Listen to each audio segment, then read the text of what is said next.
Hi, welcome back to Feather Your Nest, Part 3. We learned different types of feathers last time. Now let's put them to good use. Let's fill a border, or maybe 2 or 3, and maybe even a square or a rectangle. Let's go!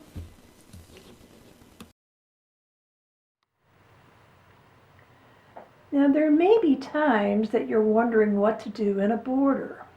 So here I have drawn out or chalked out two 2-inch borders. And you'll notice I have some wavy lines drawn down through the center. Now you can do that freehand, or you can cheat like I did. I'm using this wave edge ruler. You can find many rulers that have this type of wavy line. There's two shallower wave and a taller wave on the top. It's by Lily Marie, if you're interested. I'm by no means promoting it. I'm just telling you what I used to draw the lines. And I just simply placed the ruler down and did a chalk line. But that gets me my rather regular curve for doing this.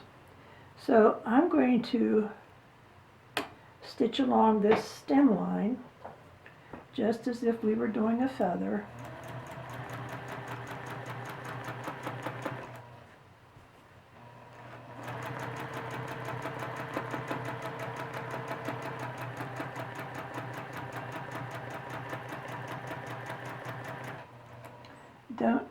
Remember, don't let your hands get so far ahead of you that you're not getting a grip on your fabric. Stop and reposition your hands, and you'll be better served. So now that we have that done, we're going to do the same thing with this border that we did before. We're going to put in some different elements. So on the low side of the curve, we're going to put in some feathers, or feather plumes.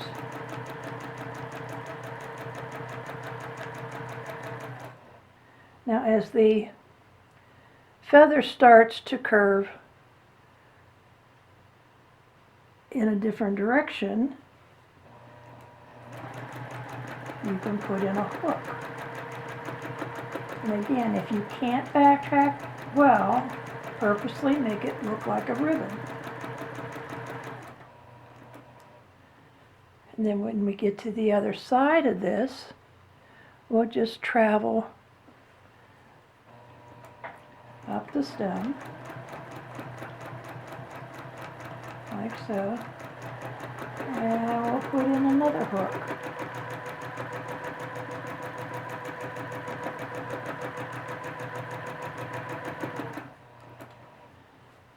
And now we can throw in some more feather plumes.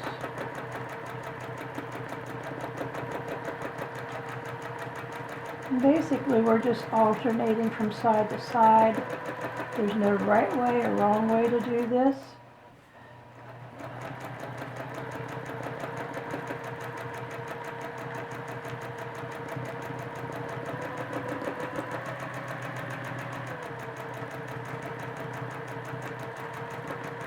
But if you're going to put in the hook, you want to make sure you have enough room to get it in there. So you generally do that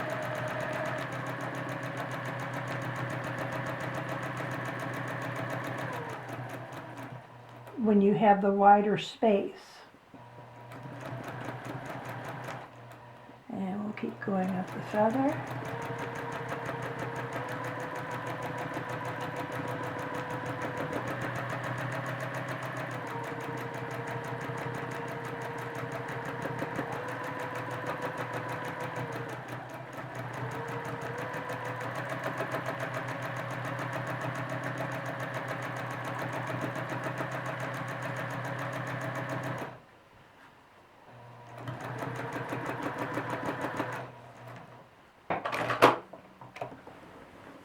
So that's one way that you can put feathers in a border by using a couple different elements.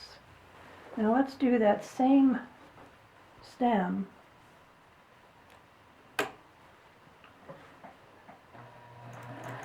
and we're going to stitch down the stem.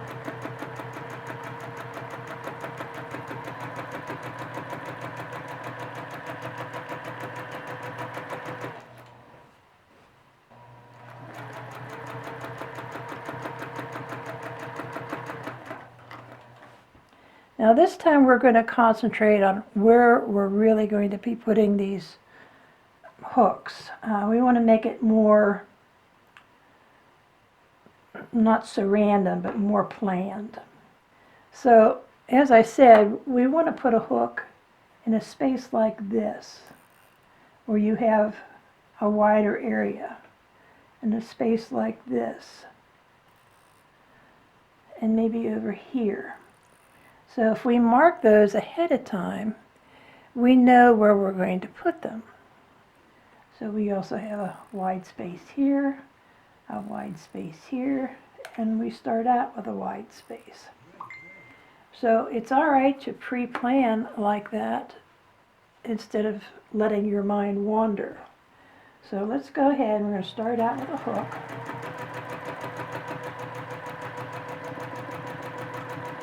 And this time I'm just going to backtrack over that hook. Now we've got the hook in there. Now we want to put in some feathers, or a leaf on the other side of that hook. So let's put our leaf in.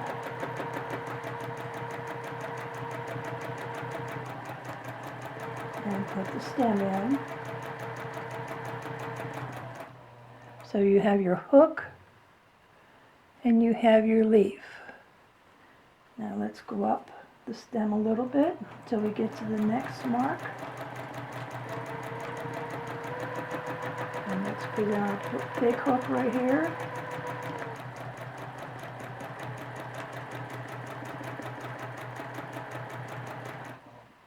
And let's put in a leaf.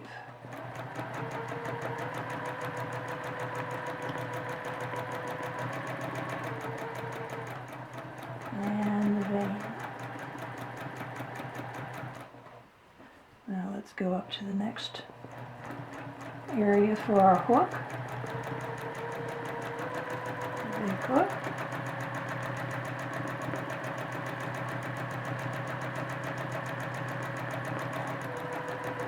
And a leaf.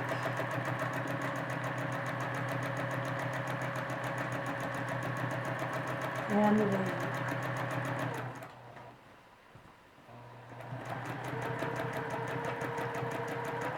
Big hook. Went off the stem there, didn't I?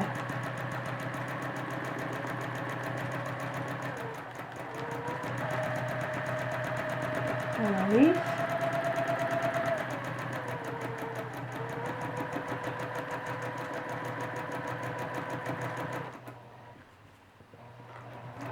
Now you have to also remember when we're doing this that we're using contrasting threads so we can see what our stitching looks like. But generally when you're sewing it for real, you're using a thread that blends with your project. So every little bobble will not be noticeable. And we'll finish up with the hook.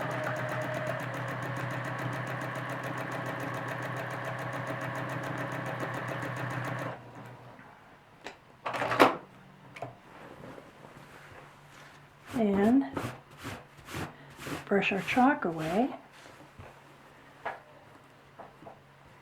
You have a couple very nice border designs that you can use on your quilt.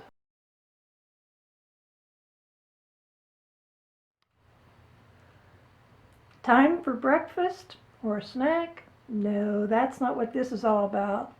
I realize whenever I teach these lessons that some of you have the wherewithal to go out and buy any tool that I would recommend. Others are just starting out or are on a fixed income and can't afford to do that. Now, I showed the wave edge ruler, which I've had for some time. But if you don't have one, you don't need to go out and buy one. We can make it, and let me show you how. You can take any cereal box, in this case it's a Pop-Tart box, and just cut out an area large enough that you can use something that's approximately 4 inches round. It doesn't have to be exact, just approximately 4 inches round. Now what I did next was I put that down on the back side so there wasn't a lot of design to fight with me, and I traced that circle. We're on our way. We're working with borders that are 2 inches wide, and we want to have room on both sides of this wavy border to make feathers. So I've got my 1/2 inch mark put down on the very edge of the circle, and I'm going to draw a line. And it doesn't matter where you put that. You can put it over here, you can put it wherever your little heart desires, just so it's on the outside of the circle. And draw that line. So after we have that done, we're simply going to cut this out.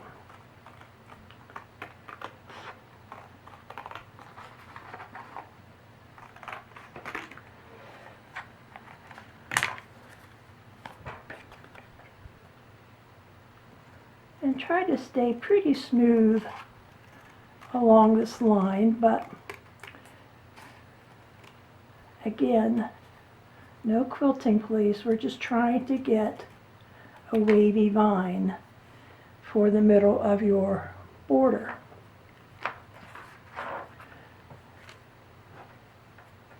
Now let me show you how this is going to replace the wavy ruler. Doing it this way will require one more step of you that you don't need to have if you're using the ruler. And that is that you want to make a chalk line down the center of your border. And no, it doesn't have to be dashed. I'm just doing that so you can see the difference between my drawn line, which would be the seam of the border, versus the center of the border. So our next step then is to take our template, lay it down against the middle line, and trace.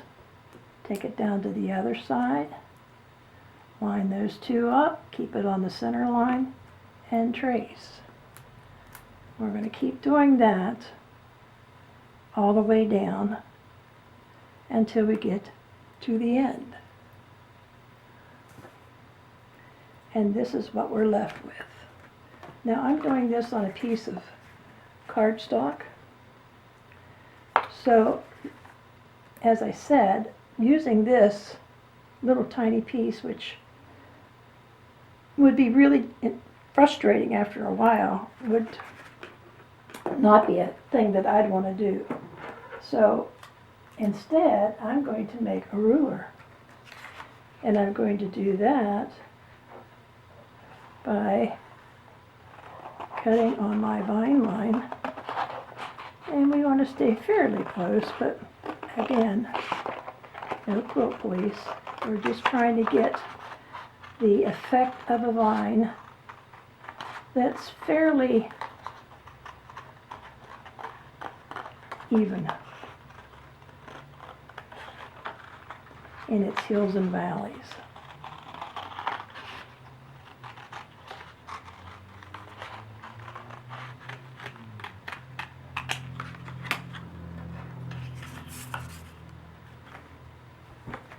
So now we have that. You can then put this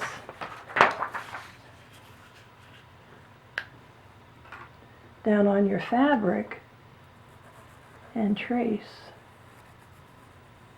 just as easily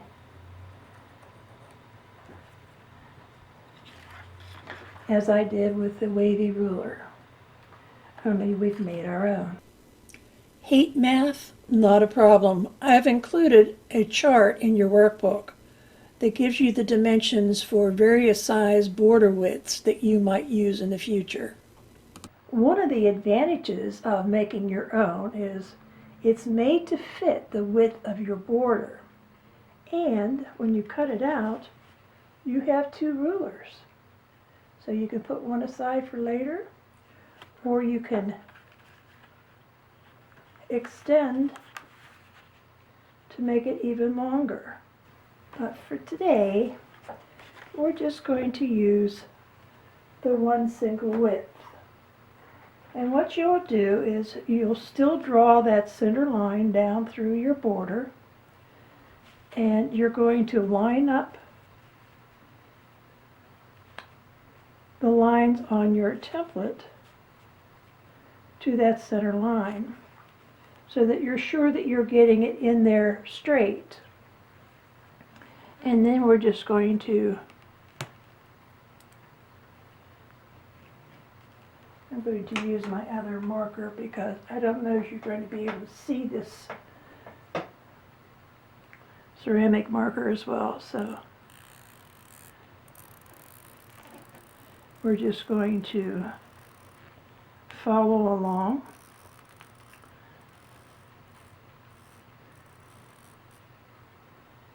And make sure you get it dark enough lines that you can see. But there we have our curvy spine all ready for us. So now we're going to stitch the spine of this custom-made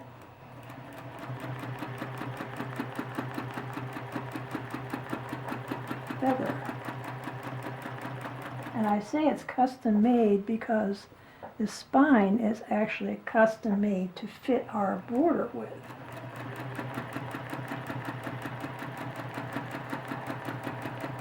And you can't get that with an over-the-counter ruler unless you're limited to just one size border. So we have that all done. And now we're going to do just a regular feather, and we're going to start out like so, and we're just going to keep on going. And you can see when I'm on this side, my feathers are shorter.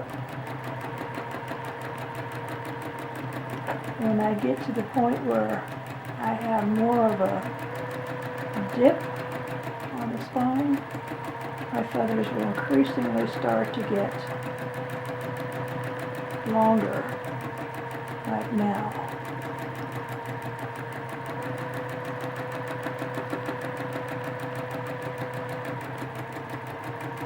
But I'm still following the same concept with my feather plumes, and then I'm treating each one so that it comes down to a point.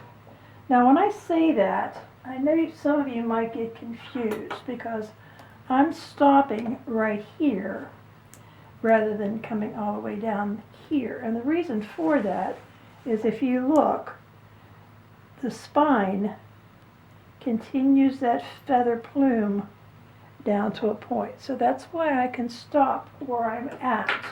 So I didn't want to confuse anybody with that.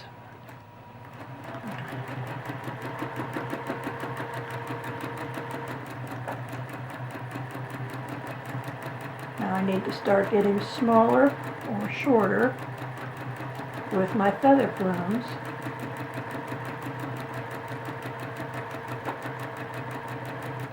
And I'm still coming down to form that point so that I continue to have that 45-degree angle.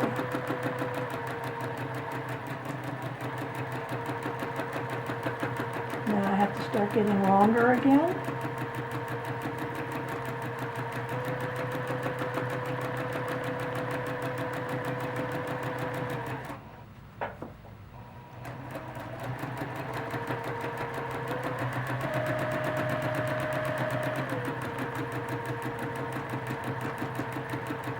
again, right in here, I'm only going to come down part way just so it connects, so it looks like it's going into a point.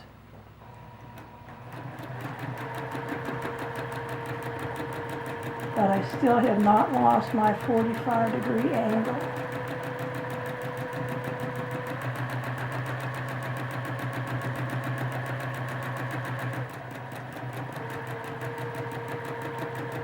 Working back down the spine. Now I'm just going to do, I'm hooked on something here. Bear with me. I'm just going to do a narrow double spine here as soon as I get unhooked.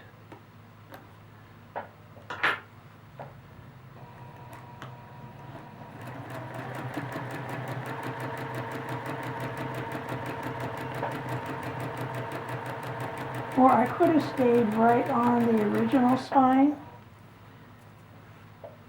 That's totally up to you how you want to do that. I kind of like these narrow double spines though.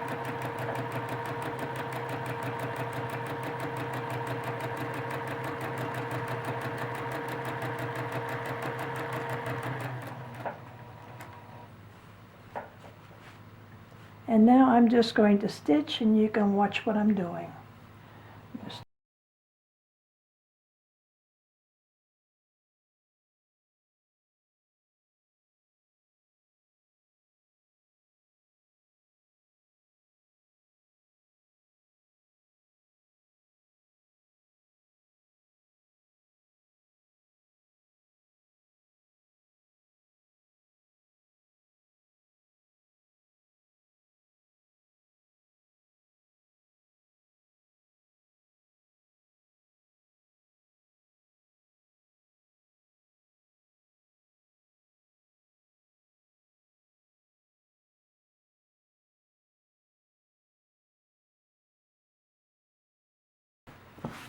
Brush that chalk out of the way, and there's your border.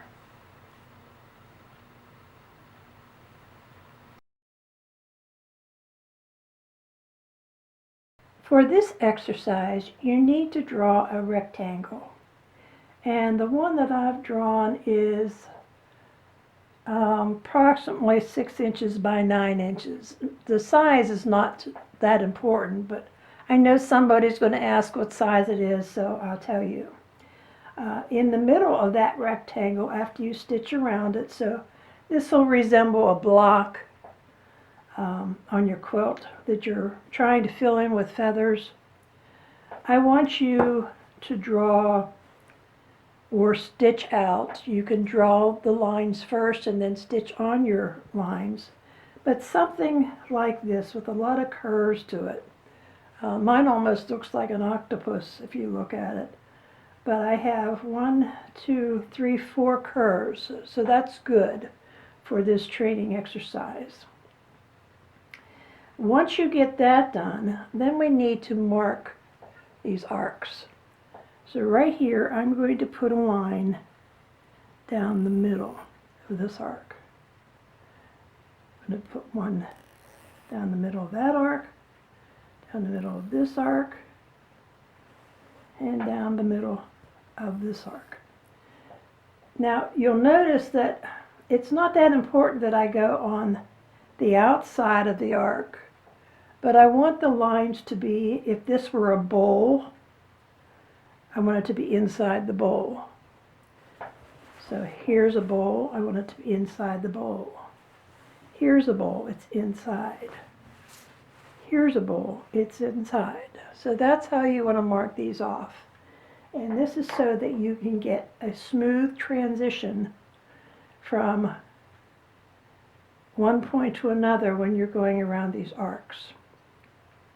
So we're going to start. I've already drawn and stitched my rectangle, and I've stitched my inner design, the arcs. So now we're going to start doing our plumes. Now on this one, since we have enough on our plates to try to remember, I'm just going to do regular bump back feathers. But I want you to see right here I've drawn this line, and that's my border. I can't go beyond that line until I get past here. Let me show you what I mean. So I'm going to start out with a plume. Now I'm going to do a bump back feather.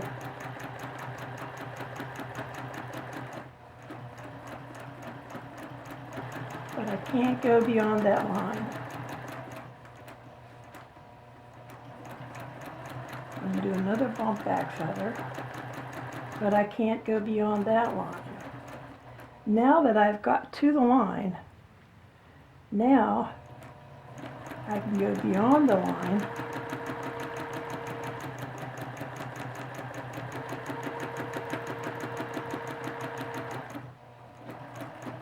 so I can fill this area in with feathers.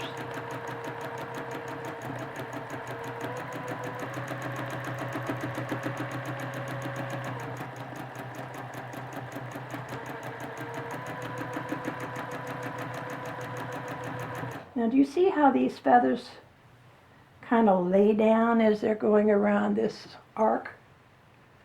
That's when it gets in the bowl part, it gets lazy, and they need to lay down in order to all fit in there. It's like when you're putting bacon in a fry pan. You have to kind of curl that bacon up because you got the edges of the fry pan. Well, we're curling up the plumes because we got edges of our feather spine. So now we're going to keep on going. I know that was probably the stupidest analogy you've ever heard of, but it might stick with some of you. Now we're getting over to the point where we're going to have to put some really small feathers in here, but we want them to reach the outer edge.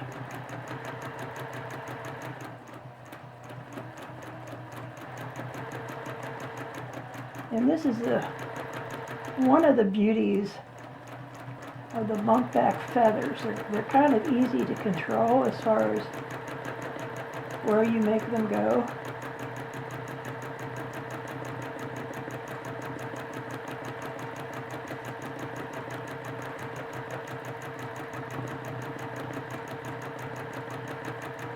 So I'm just going to hush up now and let you see how I work around the stem.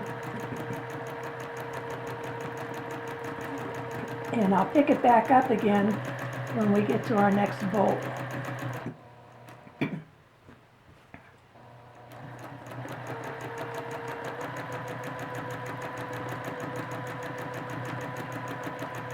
But we do want to fill in the entire square, so make sure that you remember to bring those feathers all the way out.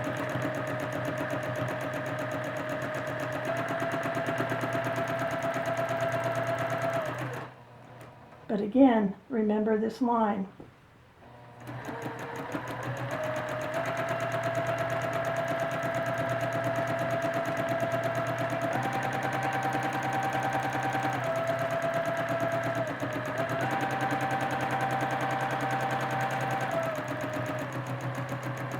So now I'm down to the line again. I'm going to make sure I don't go past that fence.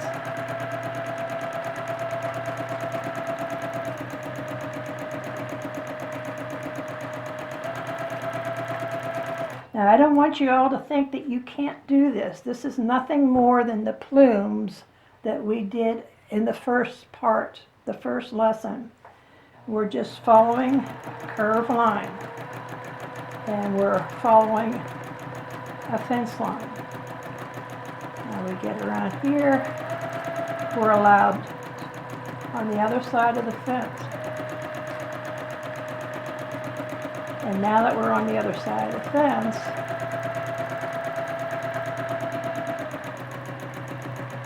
we want to meet up with the ones, our neighbors on the other side.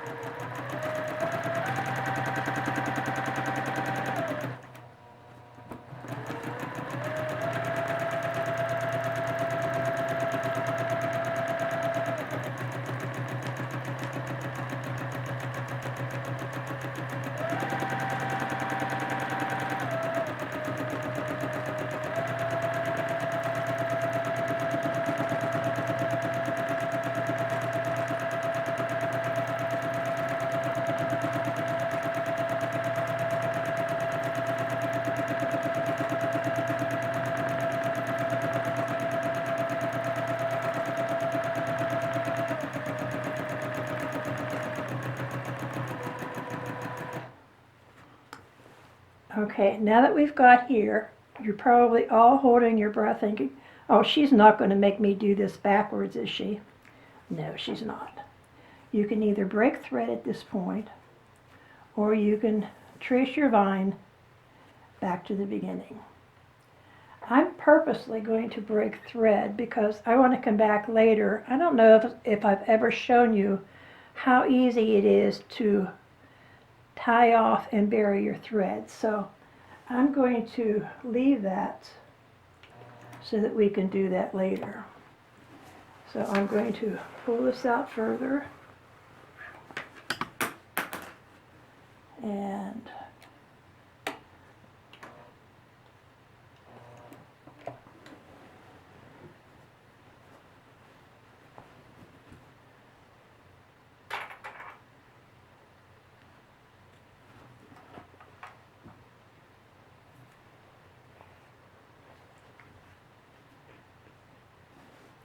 now we have a short little tail here, but that's okay. We're going to be able to work with that.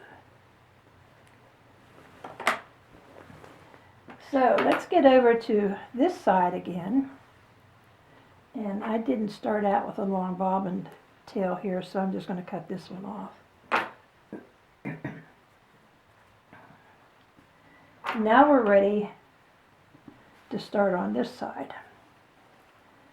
So we're going to bring up our bobbin thread, so again we can discuss how to tie off.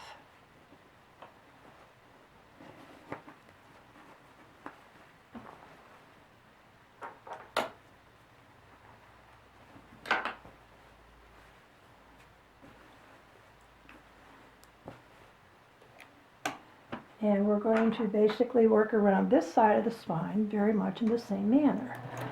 We're going to start with our plumes,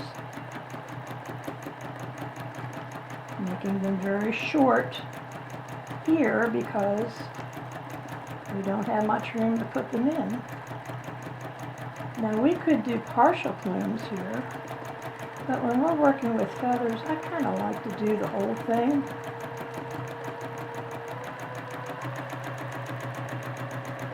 Now remember, as we come up to the top of this, we have another fence. And actually, we have a fence all the way through because we have feathers on both sides of this. So we have to be cautious of that.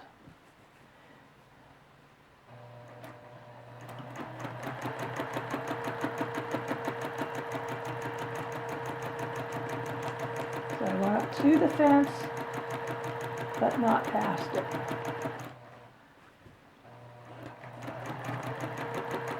Up to the fence, but not past it.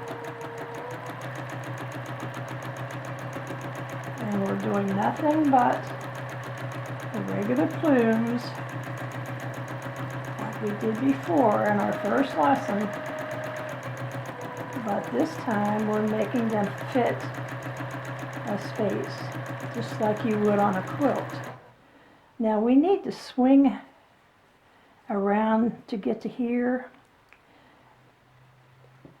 But you see how big the plume is here? So now we need to kind of make these lay down even more.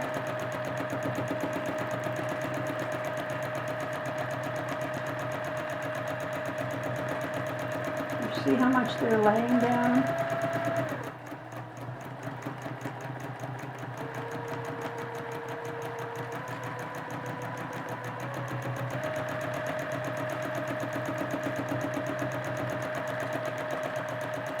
I'm going over to meet our neighbor. Say hello.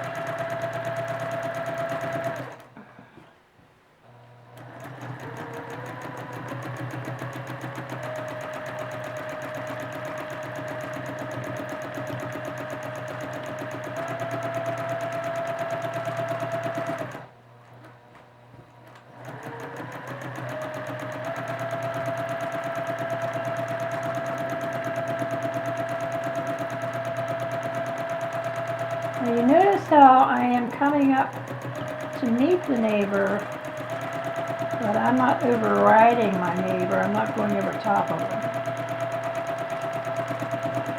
Because that wouldn't be very neighborly.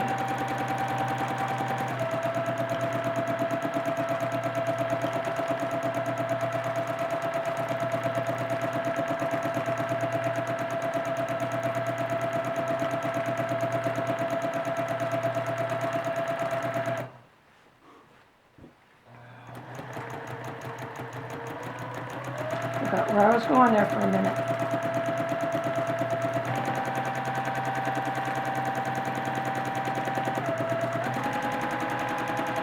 When we get over here, we've got a corner to worry about, so we want to make sure we're filling in this corner.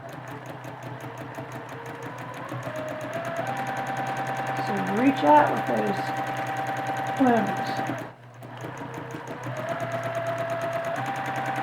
All the way from one end to the other end.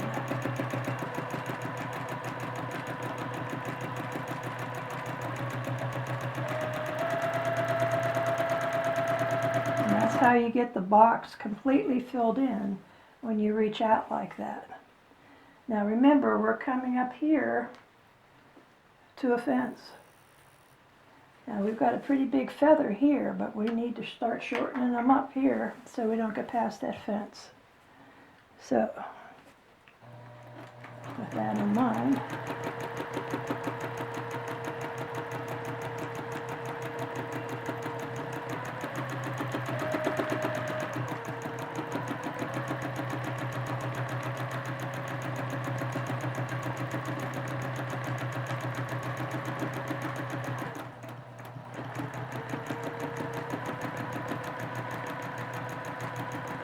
now we're on the other side of the fence.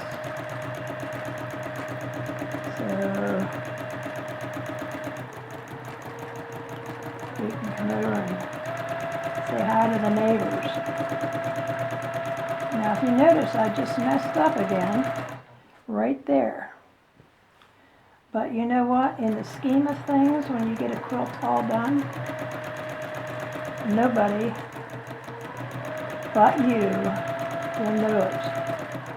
So we're just going to leave it go.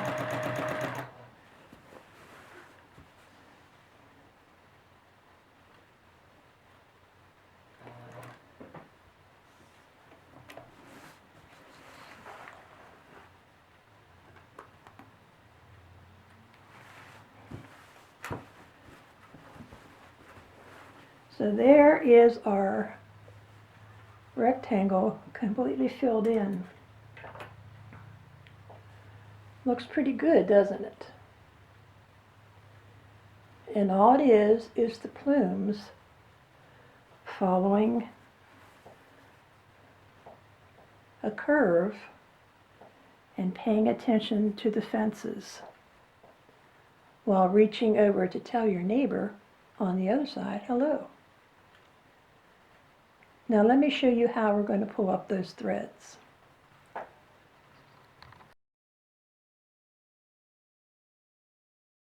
I always keep one needle always threaded in my sewing area. So what I'm going to do, I want these threads brought to the back. So I'm just going to take these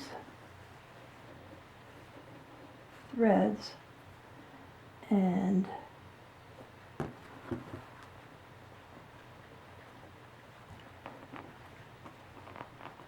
push it through to the back side. So here's my thread, and I'm just going to form a loop like this, reach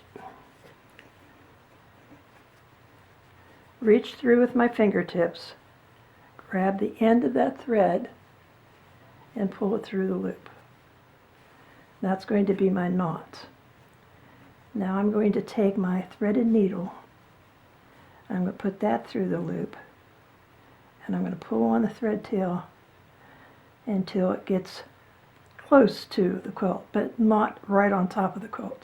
So now I have my knot. Now I'm going to take the thread tails again and put it through the threaded loop. And I'm going to insert my needle, and I'm going to make sure it's under the backing, but it's not coming through to the top. So double check that first before you pull the needle to the top. Pull the needle up.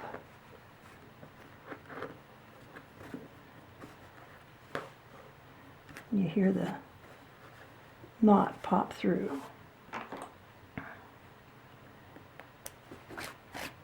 And you trim that off, and you've buried your tails. Put that short loop and hold on to it so it doesn't get away from you. And push the needle straight down into the back.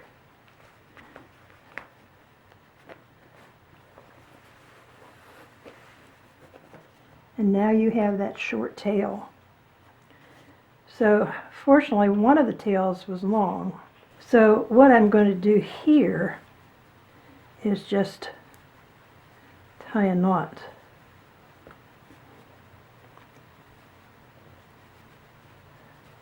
Between the two pieces of thread.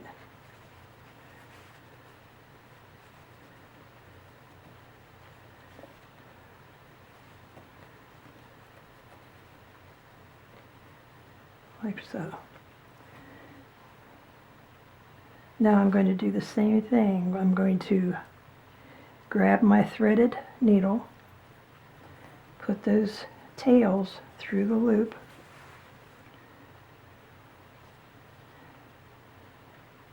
put my needle down in the fabric, making sure it doesn't go to the front side. And you can see right there, it's in the front side, so I need to fix that. Let's look at it again. It's fine.